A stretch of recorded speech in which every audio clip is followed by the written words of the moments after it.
Hello everyone, मैं हूं professor Shubham. Last video में हमने डायमेंशनल एनालिसिस कंप्लीट कर लिया था। अब हम आगे चलते हैं इस वीडियो में।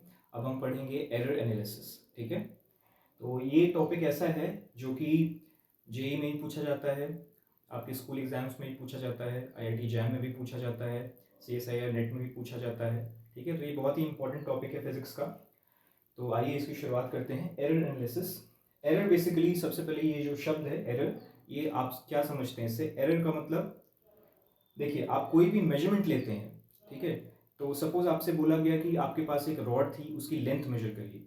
अब वो रॉड थी 10 मीटर की, लेकिन जब आपसे बोला गया कि मेजर किया आपने, तो पता चला कि आपका आंसर आया 10.10 मीटर प्लस 1 सेंटीमीटर सपोज। ठीक है, यानी 10.01 मीटर।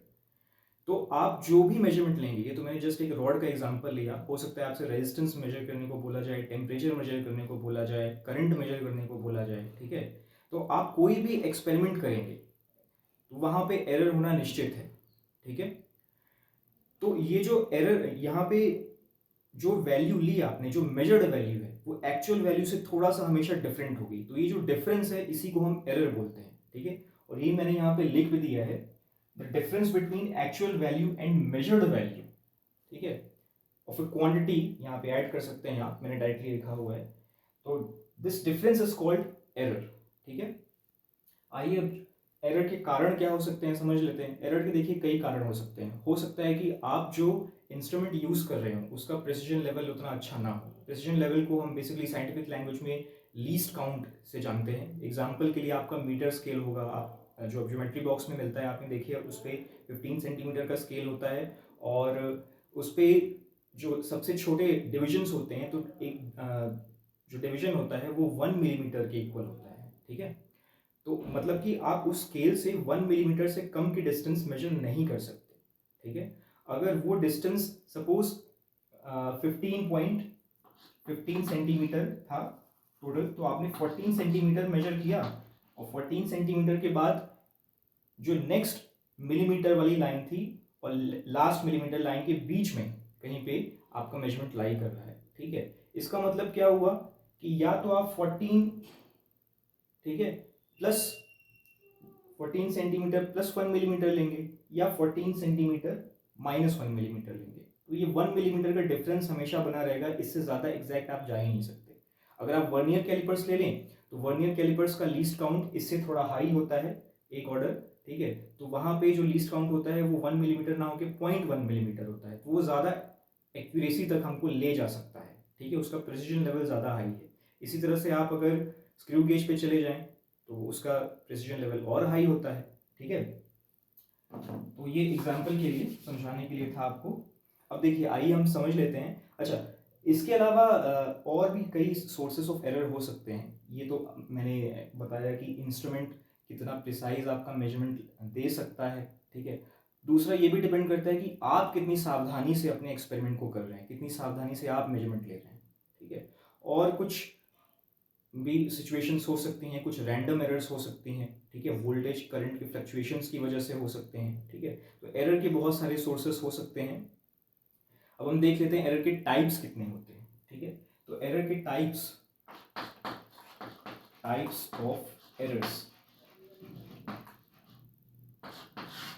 तो एरर बेसिकली 3 टाइप्स के होंगे। ठीक है, फर्स्ट एब्सोल्यूट एरर। ठीक है, और यहां पे दूसरा मैं लिख देता हूं रिलेटिव एरर।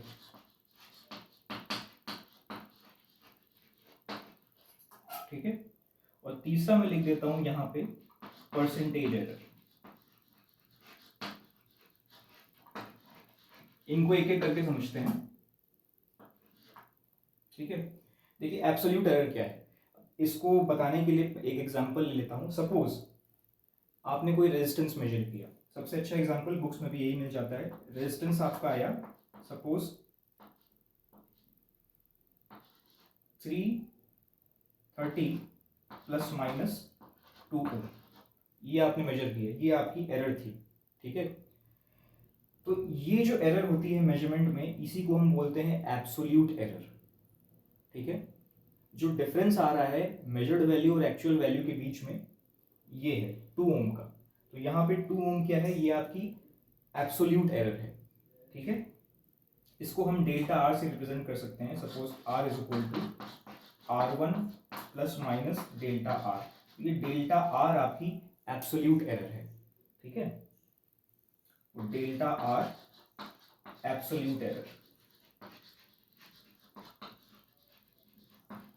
ठीक है, समझ में आ गया। अब नेक्स्ट चलते हैं रिलेटिव एरर की तरफ। तो रिलेटिव एरर का मतलब है, देखिए जहां पे टर्म रिलेटिव आता है इसका मतलब है वहां पे कोई रेशियो है, ठीक है। तो ये देखिए जो एब्सोल्यूट एरर आई, ये एरर किसकी रिस्पेक्ट में आई, एक्चुअल वैल्यू की रिस्पेक्ट में आई। एक्चुअल वैल्यू कितनी होनी चाहिए थी, आर होनी चाहिए थी, आई कितनी, R1 प्लस डेल्टा आर, ठीक है, ठीक है। एक्चुअल वैल्यू सॉरी कितनी होनी चाहिए थी, R1 होनी चाहिए थी, और ये आई थी R1 plus delta R plus minus delta are. तो जो रियल वैल्यू है उसकी रिस्पेक्ट में आई आपकी एरर, ठीक है। तो रिलेटिव एरर जब हम डिफाइन करेंगे, रिलेटिव एरर होता है एक रेशियो होगा, ठीक है, किसका रेशियो, जो एरर आई, एब्सोल्यूट एरर आई, तो इसका रेशियो किसके साथ, एक्चुअल वैल्यू के साथ, आर एक्चुअल, ठीक है। यहां पे हम एक्सपेरिमेंटल वैल्यू नहीं लेंगे, कौन सी वैल्यू लेंगे, एक्चुअल वैल्यू जो होनी चाहिए, ठीक है। तो this term is called relative error, ठीक है। तो एब्सोल्यूट एरर और रिलेटिव एरर में डिफरेंस समझ में आ गया, ठीक है। परसेंटेज एरर क्या है, इसी रिलेटिव एरर में आप 100 का मल्टीप्लाई कर दिए तो बन जाएगा परसेंटेज एरर, ठीक है। मतलब कि रिलेटिव एरर कितने परसेंट हो गई, ठीक है। तो delta R upon R actual into 100। यहाँ पे रेजिस्टेंस का सिंबल मैंने आर लिया हुआ है, यहाँ पे कोई भी मेजर्ड वैल्यू हो सकती है, ठीक है ना, ये किसी भी क्वांटिटी के लिए, किसी फिजिकल क्वांटिटी के लिए, ठीक है। यहाँ पे absolute error upon actual value of that physical quantity, और यहाँ पे परसेंटेज एरर के लिए मल्टीप्लाइड बाई 100, ठीक है। तो आई होप आपको समझ में आ गया। अब हम आगे चलते हैं, इसको मैं हटा देता हूँ।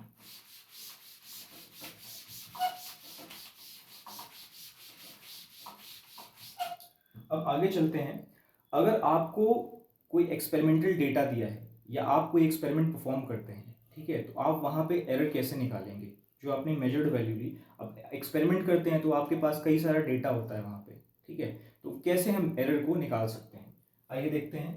सपोज आपके पास कोई क्वांटिटी, फिजिकल क्वांटिटी ए आपको कैलकुलेट करनी थी या डिटरमाइन करनी थी आपको एक्सपेरिमेंटली, ठीक है।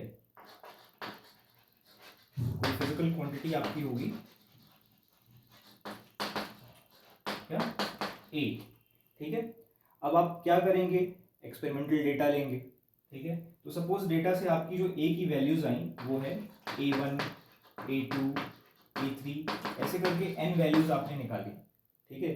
अब ए की एक्चुअल वैल्यू क्या होगी, देखिए जितने ज़्यादा नंबर ऑफ पॉइंट्स हम मिलते जाएंगे, जितने ज़्यादा डेटा मिलता जाएगा, उतना ज़्यादा हमारा रिजल्ट एक्यूरेट होने की पॉसिबिलिटी बनेगी, ठीक है। तो हम जो एक्चुअल वैल्यू या एक्यूरेट वैल्यू की बात करें तो हम क्या करते हैं, ये सारी वैल्यू देखिए एक दूसरे से डिफरेंट होगी, तो एक्चुअल वैल्यू हम मान लेते हैं कि इन सारी वैल्यूज के एवरेज या मीन के इक्वल होंगी, ठीक है। तो मैंने यहां से निकाल लिया ए की एक्चुअल वैल्यू, ठीक है, is equal to A mean, ठीक है। A mean is equal to क्या हो गया, A1 plus A2 plus A3 plus to so on upon total number of terms, ठीक है, यानी कि n।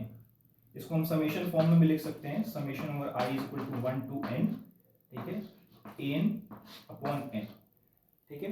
अब आप देखिए, इसको देखिए कंफ्यूज मत होइएगा, क्योंकि कुछ बुक्स में यहाँ पे an अपॉन n और बाहर पूरा लगा हुआ है, ठीक है। तो उसमें घबराने की बात नहीं है, क्योंकि जाहिर सी बात है n कॉमन फैक्टर है, सब में डिवीजन है, तो n को हम अंदर भी ले सकते हैं इस तरह से, summation i is equal to 1 to n, ठीक है, an अपॉन n, इसको ऐसे भी लिखा जा सकता है, ठीक है ना। अच्छा, इसको हटा देता हूं मैं।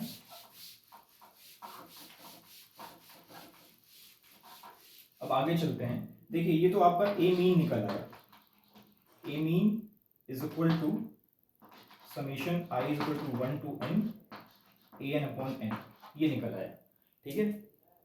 अब एब्सोल्यूट एरर क्या होगी, ठीक है। तो आपको पता है कि एब्सोल्यूट एरर जो होती है वो मेजर्ड वैल्यू और एक्चुअल वैल्यू का डिफरेंस है। यहाँ पे एक्चुअल वैल्यू क्या है, ए मीन है, ठीक है, और आपकी मेजर्ड वैल्यूज क्या थी, A1 A2 A3 AN, ठीक है।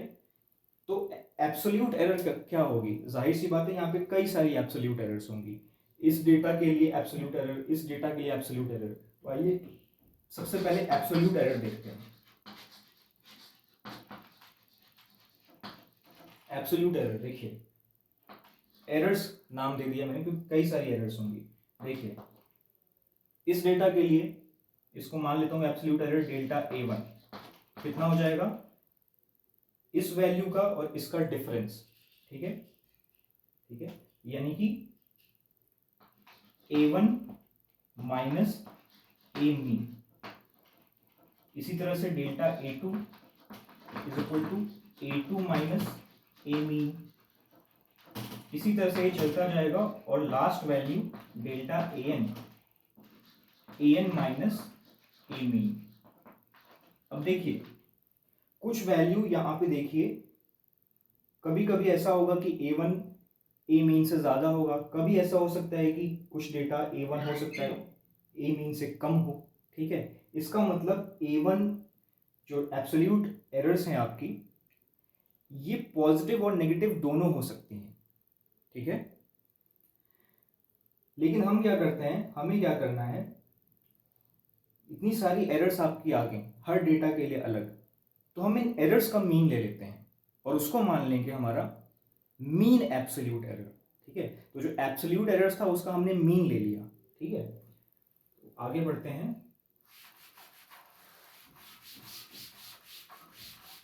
क्या बताया मैंने, mean absolute error, mean absolute error, ठीक है। क्या होगा ये, डेल्टा ए एरर रिलेटिव हमारा एब्सोल्यूट एरर है, ठीक है, इसका मैंने ले लिया मीन, ठीक है, इज इक्वल टू क्या हो जाएगा, delta A1 plus delta A2 जो हमारी जितनी भी एब्सोल्यूट एरर्स थी प्लस डेल्टा AN अपॉन कितने टर्म्स थे, n टर्म्स थे। अब देखिए ये पॉजिटिव नेगेटिव दोनों हो सकती हैं, तो एवरेज निकालने के लिए हम क्या करेंगे, सिर्फ पॉजिटिव साइन लेंगे, तो हम इनका मॉडुलस ले लेते हैं। तो ये हो जाएगा हमारा एब्सोल्यूट मीन एरर या मीन एब्सोल्यूट एरर, ठीक है। इतनी बात आपको समझ में आ गई। तो हमने यहां से क्या निकाल लिया, एब्सोल्यूट एरर जो है वो निकाल लिया, जो कि यहाँ पे सारी एब्सोल्यूट एरर्स का मीन है। अब आपको क्या चाहिए, दूसरी एरर थी आपके पास रिलेटिव एरर। आप चाहें तो इसको समेशन के फॉर्म में भी लिख सकते हैं, समेशन के फॉर्म में ये ऐसे आ जाएगा, summation i equal to 1 to n delta AI upon n, ठीक है। आइए चलते हैं, आप रिलेटिव एरर देख लेते हैं। तो रिलेटिव एरर क्या हो जाएगा, रिलेटिव एरर क्या था आपका, रिलेटिव एरर में था आपका absolute error upon actual value, ठीक है। तो यहाँ पे एब्सोल्यूट एरर क्या है, ये है हमारा mean absolute error delta A mean, जिसकी वैल्यू ये है, अपॉन एक्चुअल वैल्यू क्या थी, A मीन, ठीक है। तो ये आपकी रिलेटिव एरर हो जाएगी, ठीक है। और परसेंटेज एरर निकालनी है तो जाहिर सी बात है इसमें 100 का मल्टीप्लाई कर देंगे, ठीक है। तो percentage error is equal to delta A mean upon A mean into 100, ये आपका परसेंटेज एरर हो जाएगा। तो आपने देखा किसी एक्सपेरिमेंटल डेटा के लिए किस तरह से हम एरर एनालिसिस कर सकते हैं, और तीनों तरह की एरर्स हमने निकाल ली। आइए आगे चलते हैं एरर प्रोपेगेशन की तरफ।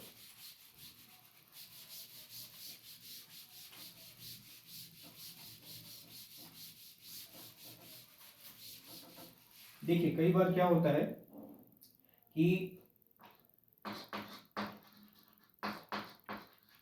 आपकी कोई फिजिकल क्वांटिटी होती है, वो एक से ज़्यादा दूसरी फिजिकल क्वांटिटीज पे डिपेंड करती है, ठीक है। तो आप एक फिजिकल क्वांटिटी का मेजरमेंट कर रहे हैं, ठीक है, और वो दूसरी फिजिकल क्वांटिटीज पे डिपेंड कर रही है, आप उन फिजिकल क्वांटिटीज को मेजर कर रहे हैं, ठीक है। सपोज आपके पास कोई फिजिकल क्वांटिटी Z थी और ये डिपेंड करती है किसी फिजिकल क्वांटिटी P पे और Q की किसी पावर N पे। तो जाहिर सी बात है इसको रिजल्ट निकालने के लिए सपोज आपने इसको मेजर किया, इसको मेजर किया, ठीक है, तो इसको मेजर करने में कुछ एरर आएगी, इसको मेजर करने में कुछ एरर आएगी, और दोनों की एरर की वजह से फिर जो z आपको मेजर करना था इसमें एरर आएगा, ठीक है। तो इस तरह की प्रॉब्लम्स को किस तरह से हम टैकल करें, आइए देखते हैं। सपोज पहला केस लेते हैं सम का, ठीक है, जहां पे कोई फिजिकल क्वांटिटी किन्हीं दो फिजिकल क्वांटिटीज के सम के इक्वल है, ठीक है, या कोई एडिशन हो रहा है। इन जनरल मैथमेटिकल ट्रीटमेंट हम कर रहे हैं, ठीक है। तो suppose z is equal to x plus y के इक्वल था, ठीक है, और x में error x plus delta x हम ले लेते हैं, डेल्टा एक्स एरर लेते हैं, y में एरर डेल्टा वाई ले लेते हैं, ठीक है। तो x को हम लिख सकते हैं x plus minus delta x, और y को लिख सकते हैं y plus minus delta y, ठीक है। तो डेल्टा z कितना हो जाएगा, जाहिर सी बात है z plus minus delta z is equal to x plus minus delta x, और बीच में प्लस का sign y plus minus delta y, ठीक है। इस तरह से हमने लिख दिया। अब देखिए इनको एक साथ रख लेते हैं, x प्लस वाई को तो एक साथ कर लेते हैं, ठीक है, और ये बन गया plus minus delta x plus minus delta y, z plus minus delta z। x plus y तो z के इक्वल है, तो ये कैंसिल हो जाएगा, तो बचा क्या, plus minus delta z is equal to plus minus delta x plus minus delta y. अब देखिए यहाँ पे चार कॉम्बिनेशन हो सकते हैं, या तो दोनों को पॉजिटिव ले लें, या दोनों को नेगेटिव ले लें, या एक को पॉजिटिव नेगेटिव, या नेगेटिव पॉजिटिव, इस तरह से, ठीक है। लेकिन हम यहाँ पे क्या करते हैं, हम मैक्सिमम पॉसिबल एरर कितनी है वो निकालते हैं, मैक्सिमम पॉसिबल एरर। तो वो निकालने के लिए क्या करेंगे, दोनों का प्लस साइन ले लेंगे, ठीक है। तो delta z is equal to delta x plus delta y, ठीक है। अगर नेगेटिव साइन लेते तो एरर कम हो जाती मैथमेटिकली, ठीक है, यहाँ पे आप देख सकते हैं। लेकिन मैक्सिमम पॉसिबल एरर निकालने के लिए क्या किया हमने, दोनों को ऐड कर दिया, और ये मैक्सिमम परमिसिबल एरर है। इसका मतलब ये है कि इतनी मैक्सिमम एरर आपको अलाउड है, ठीक है। तो ये मैक्सिमम पॉसिबल एरर हो गई। अब देखिए इसी कैलकुलेशन को मैं यहाँ दूसरे ढंग से दिखाता हूँ, ठीक है। यहाँ पे आपने क्या किया, simply x is equal to x plus minus delta x रखा, y is equal to y plus minus delta y रखा। मैं इसको अलग तरीके से भी कर सकता हूँ, सीधे सीधे डिफरेंशिएशन के टर्म्स में, ठीक है ना। मैं क्या करता, मैक्सिमम परमिसिबल एरर निकालने के लिए सीधे इस इक्वेशन को डिफरेंशिएट कर देता इस तरह से, delta z is equal to delta x plus delta y. इस इक्वेशन को डिफरेंशिएट किया मैंने, ठीक है। आगे जितनी भी इक्वेशंस होंगी हम उसके लिए डिफरेंशिएशन का यूज़ कर लेंगे, ठीक है।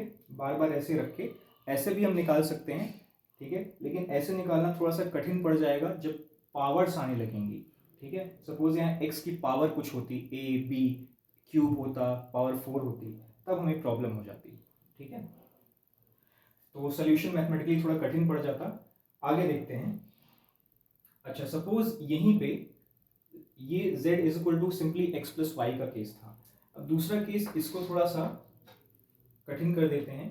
सपोज ये होता है z is equal to a x plus b y, कुछ इस तरह से। यहाँ पे ये कॉन्स्टेंट्स होते, तब क्या होता, जनरली किताबों में डिस्कस नहीं होता है, लेकिन फिर भी हम इसको यहाँ पे डिस्कस कर लेते हैं।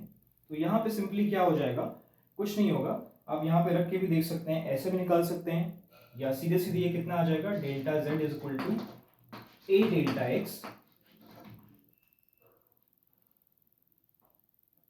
प्लस बी डेल्टा वाई,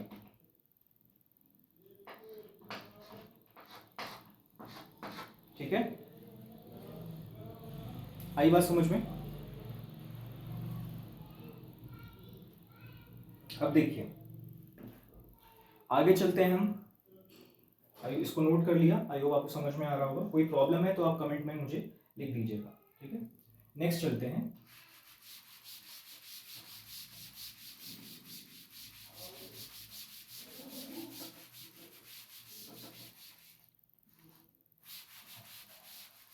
दूसरा केस आपके पास आ सकता है, प्रोडक्ट का केस हो सकता है। Suppose z is equal to था x इंटू वाई, ठीक है। अब क्या करें, देखिए मैं यहाँ पे सीधे डिफ्रेंशिएशन का यूज़ करने वाला हूँ, ठीक है। इनको डिफ्रेंशिएट करिए इस इक्वेशन को। Delta z is equal to क्या आ जाएगा, फर्स्ट इंटू सेकेंड का y delta x plus x delta y, इस तरह से, ठीक है। अब एक काम करते हैं, बोथ साइड्स हम z से डिवाइड कर देते हैं। Delta z upon z is equal to y delta x upon, अब देखिए z यहाँ पे मैं लिख सकता हूँ, क्योंकि z से डिवाइड कर रहा हूँ, z इज इक्वल टू था एक्स वाई, तो मैं सीधे एक्स वाई लिख देता हूँ, ठीक है, plus x delta y upon x y, ठीक है।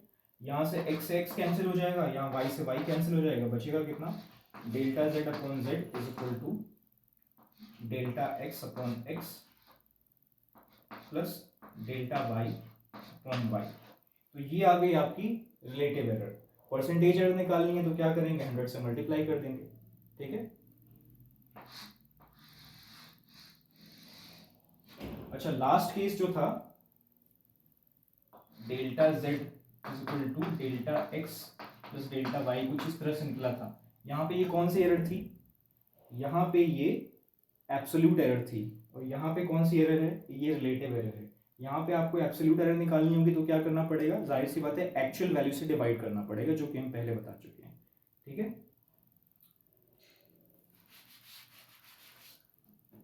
अब सपोज यहाँ पे एक कांस्टेंट होता, मैं इसको यहाँ पे डिस्कस कर लेता हूँ, z is equal to some constant a x into y, तब क्या होता, तो जाहिर सी बात है डिफरेंशिएट करते टाइम ये टर्म कांस्टेंट डिफरेंशिएट नहीं होगा, ये एज इट इज बना रहेगा।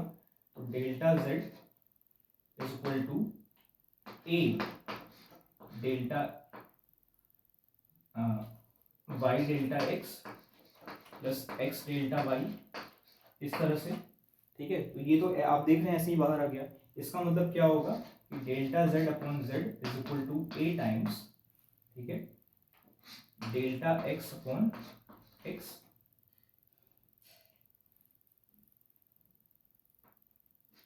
प्लस, सॉरी मैं इस स्टेप को कंप्लीटली लिख देता हूँ फिर से। हाँ, क्या करना है, बोथ साइड्स z से डिवाइड करना है।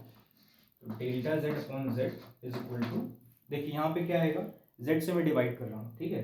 z क्या है हमारा, ये कंप्लीट है, ठीक है। तो a upon a x y, ये z हो गया हमारा, ठीक है, y delta x plus x delta y. अब देखिए यहाँ से क्या हो गया, a से a कैंसिल हो जाएगा, और अंदर फिर से वही चीज जैसे यहाँ पे आ गई थी, ठीक है। तो delta z upon z is equal to, कितना आ जाएगा, delta x upon x plus delta y upon y, ठीक है। तो देखिए यहाँ से हमें सीखने को क्या मिला, जब एडिशन हो रहा था वहां पे कांस्टेंट था, ठीक है, तो उस केस में कांस्टेंट का भी रोल था, ठीक है, एरर कांस्टेंट टाइम्स मल्टीप्लाई हो जा रही थी।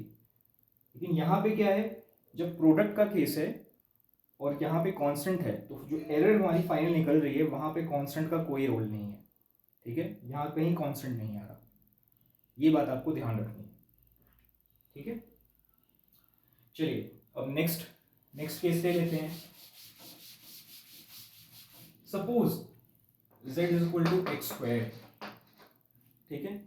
तो फिर वही बात, डेल्टा z अपॉन जेड, चलिए डेल्टा z निकाल लेते हैं, कितना आ जाएगा, 2, ठीक है, इसका डिफरेंशिएशन करेंगे, 2x डेल्टा x, ठीक है, डेल्टा z अपॉन जेड कितना आ जाएगा, 2x delta x upon z, z यानी एक्स स्क्वायर, तो ये x की पावर 1 कैंसिल हो गई, कितना बचा, delta z upon z is equal to 2 delta x upon, इसका मतलब क्या हुआ कि पावर का सीधा यहाँ मल्टीप्लिकेशन हो गया, ठीक है। आगे बात समझ में, तो ये केस भी हो गया हमारा। चलिए अब नेक्स्ट केस एक ले लेते हैं in general. Suppose z is equal to x to power p, ये केस नंबर कितना हो गया, 2, ये थर्ड केस था, यहाँ पे फोर्थ केस ले लेते हैं, ठीक है। तो z is equal to x की पावर p, y की पावर q, z की पावर r, कुछ इस तरह से लिखा हुआ है। ठीक है, अब देखिए यहाँ पे डिफ्रेंसिएशन करना थोड़ा सा टफ हो जाएगा, लेकिन हम एक तरीका आजमाएंगे जिससे आसानी से चीज़ें सॉल्व हो जाएंगी। हम क्या करते हैं, बोथ साइड्स लॉग ले लेते हैं। ठीक है, आइए नेचुरल लॉग ले लिया बोथ साइड्स, तो ln z is equal to कितना आ गया, देखिए मैं डायरेक्टली लिख दूं, कोई प्रॉब्लम नहीं होगी, आई होप आपको समझने में। log m plus log n plus log this, ठीक है, तो ये बन जाएगा simply p log p ln x plus q ln y plus r ln z। ठीक है, आई होप आपको कोई दिक्कत नहीं हुई होगी। सीधे log m into n is equal to log m plus n का यूज किया है, और log m की power n is equal to n log m, तो वही हुआ है। log ln x to power p था, ठीक है, तो बन गया p ln x सिमिलरली। ठीक है, अब देखिए क्या होगा, अब हम डिफ्रेंशिएट करेंगे, बड़ी आसानी से डिफ्रेंशिएशन हो जाएगा। अब डिफ्रेंशिएट करिए इस इक्वेशन को, क्या बन जाएगा, डिफ्रेंशिएशन करने पे ये बन जाएगा log z का 1/z, ठीक है, 1/z डेल्टा z। ठीक है, तो इसको सिंपली हम लिख सकते हैं delta z upon z is equal to, similarly p तो कांस्टेंट है, ऐसा ही रहेगा, क्या बन जाएगा 1/x delta x, similarly q, ठीक है, delta y upon y plus कितना बन जाएगा r delta z upon z। ठीक है, तो delta z upon z is equal to कितना आ गया, p delta x upon x plus q delta y upon y plus r delta z upon z। तो आप देख रहे हैं, जब ये एक जनरल केस था हमारे पास, तो सीधे सीधे क्या हो रहा है, आपने यहां भी देखा था, पावर सीधे यहां आ गई, यहां भी क्या हुआ, पावर सीधे बगल में यहां पे मल्टीप्लिकेशन में आ गई। ठीक है, कांस्टेंट अगर होता तो क्या होता, कांस्टेंट का कोई रोल नहीं है प्रोडक्ट के केस में। ठीक है, सिर्फ एडिशन के केस में कांस्टेंट का रोल है। ठीक है, और जो फाइनल वैल्यू आप यहां से जो भी निकालेंगे, ठीक है, एक्चुअल वैल्यू जो z की आएगी, z will be z actual, sorry z measured is equal to z actual plus minus delta z। ये फाइनल रिजल्ट इस तरह से आप लिखेंगे मेजरमेंट का, ये आपकी मेजर्ड वैल्यू है। ठीक है, is equal to z actual plus minus delta z। ठीक है, तो एरर एनालिसिस में आपके लिए इतना ही था। एक वीडियो और बनेगी, उसमें हम एडवांस लेवल की तरफ बढ़ेंगे। ठीक है, तो ये वीडियो आपको कैसी लगी कमेंट्स में बताइएगा, और जो भी आपकी प्रॉब्लम्स हैं उसको कमेंट्स में आप पूछ सकते हैं। ठीक है, तो आज के लिए इतना ही।